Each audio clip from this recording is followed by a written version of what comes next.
Alright my friends, welcome back to Frogboy X1 Gaming. I'm Andrew and today it's been 2 freaking weeks with the PlayStation 5 Pro already. Well, I mean tomorrow. It's 2 weeks with the PlayStation 5 Pro.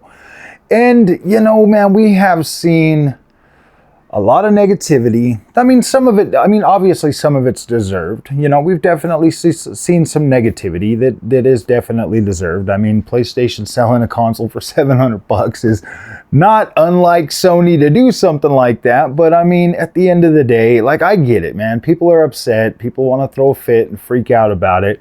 I ran a poll over on Twitter today asking who your favorite Captain Saber Pro is. Is it me or is it D-Batch?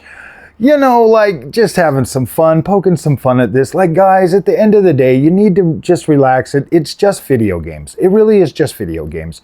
And, you know, there was something... Okay, so I've been a PlayStation fan for a very long time. I mean, that's obvious. Like, I buy all their first-party games. I've vigorously supported PlayStation throughout the years, buying their upgraded consoles, I bought the original PS3, then I bought a Slim, then I bought the Ultra Super Slim, and I was like, oh my man, when the PlayStation 2, when the PlayStation 2 Slim came out, I bought that. I bought a PS1 Slim. Like, man, I have bought every single freaking console that PlayStation's ever put out, both their handhelds, everything. Like, I've just bought them. PSVR, PSVR 2, like, I have always been there to support PlayStation with their hardware. The PlayStation 5 was the first time that I ever skipped out on not buying it until after I'd already bought the Xbox. That's the first time. That is literally the first time that I have not had a PlayStation day freaking one. Period. And PSVR 2. I kind of waited a little bit on that, but I ended up picking it up. So when like me buying a PlayStation 5 Pro at launch is not completely out of the question. Yes, tomorrow we're getting our Gran Turismo 7 update. So I've got, I mean, there is a kind of a lot riding on this. I'm not gonna sit here and try to pretend that, like, you know, everything that, like, I've had fun experiencing the PlayStation Pro, PS5 Pro up till this point. Like, I've played it every single day. I've turned it on every single day since I've had it. I've put multiple hours into this already. I've put a lot more time into GT7. I've put a lot of time into some other games and checking things out and playing around with things. And, you know, guys, I've had a smile on my face throughout the whole time. Yes, there are games out there that are clearly not doing very well with PSSR. And my friends, I said this in yesterday's video. You got to think about it this way. If Nvidia was out there with developers building stuff exclusively for the hardware that Nvidia puts out, I think DLSS and all of these other things would be significantly further ahead because they would have hands-on people building games to take advantage of Nvidia hardware. So yes, DLSS would be significantly better than it already is. It would probably be significantly more performant and all of that stuff. When you take something like machine learning, okay, and then you have AAA world-class developers like Sony has, and you give them that to enhance their games that they build, that they fine-tune for the hardware platform that they have. You give that to them PlayStation developers, and they are going to create some of the most incredible magic that you have ever seen. They are going to freaking find and wring every single little bit out of PSSR and all the power. They're going to find the nips and the tucks and everything that they can to make it significantly better than any other upscaler literally out there to date, period. Machine learning, we've seen what it can do with DLSS. Like, we've seen it make, like, really, really good image quality. We have seen, like, man, you can literally get a 3060, throw it in your PC, use DLSS, and get a convincing 4K image on a 3060. So yeah, I would expect PlayStation to be able to fine-tune that. I mean, I'm not saying that you're going to be like getting 4K quality on a 3060. I mean, you're going to get performance or ultra performance. So you know what I mean, and it still looks good. When you put the developers like PlayStation, from PlayStation behind PSSR, you have to look at it this way.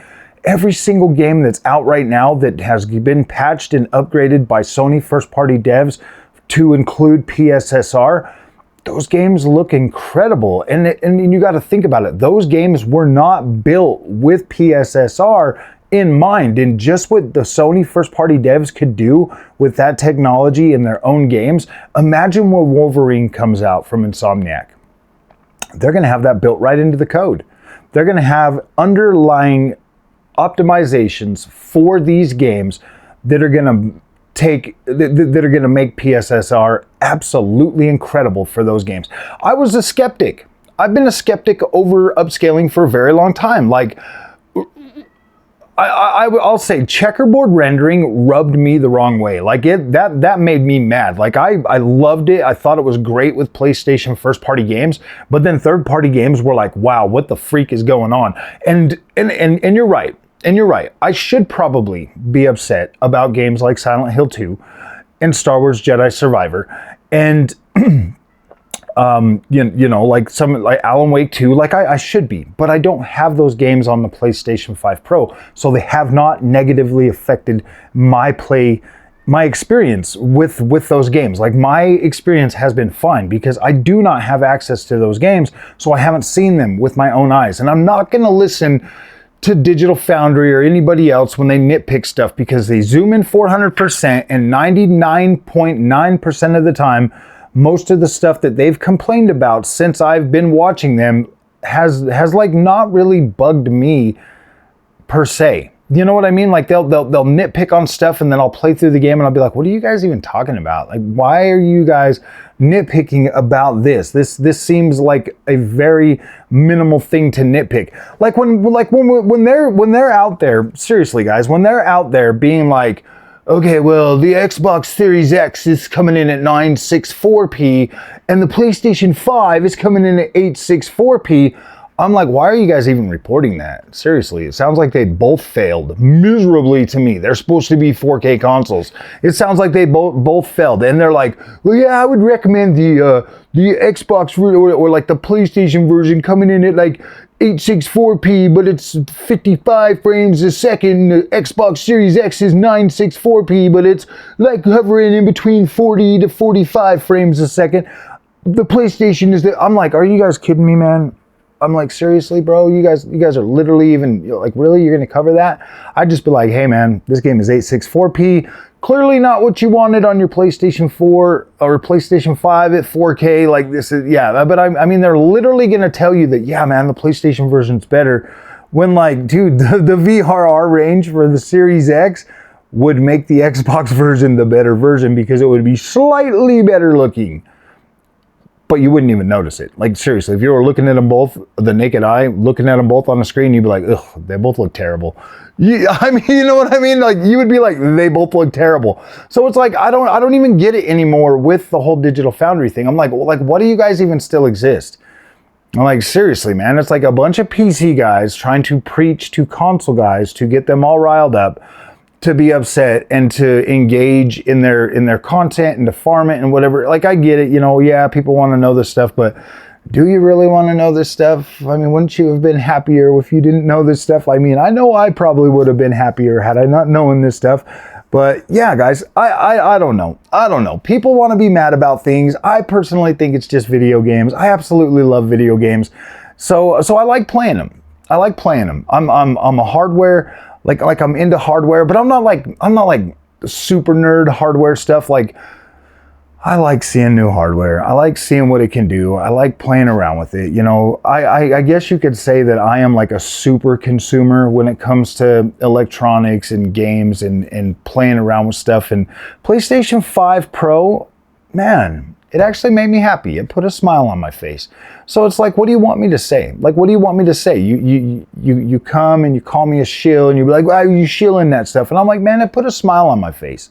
I paid money for it. I paid my own money for it. Like, Sony didn't send it to me or anything.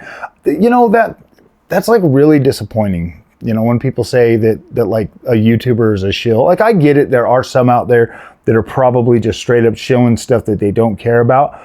But I mean, I've always been that kind of person that will, like, you can usually tell, you know, right out of the gate, like if I'm still using a product and I'm still using it like all the time and I'm still making content for it, if I make a whole bunch of content for something, that usually means I like it, because normally I wouldn't do that. Normally I'm just like, oh man, if I don't like something, I literally move on from it, because I have no, if I don't have like a desire to cover it, like think about all the stuff that I've bought on the channel that I've literally just stopped covering because it wasn't doing it. Like when PSVR 2 first came out, like it was good or whatever, but it just didn't hold my interest long enough for me to keep covering it. And it was getting pretty decent views. Like it was doing pretty good, but I just didn't. I mean, ROG Ally, I love my ROG Ally, but I don't play it enough, so I don't cover it. You know what I mean? Like, I'm not out here just trying to shill stuff. It's like, dude, I actively use these products and they make me happy. They put a smile on my face. My 7900 XTX,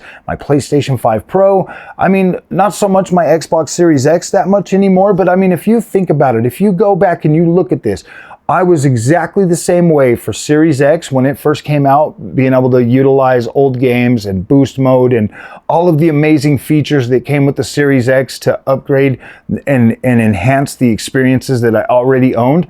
Why would that be any different for the PS5 Pro? Seriously, like I literally bought an Xbox knowing that we weren't going to have any new games for a while, and I bought it and I enjoyed it, and it kept me engaged the whole time. Like I was engaged with that Series X till I went to PC.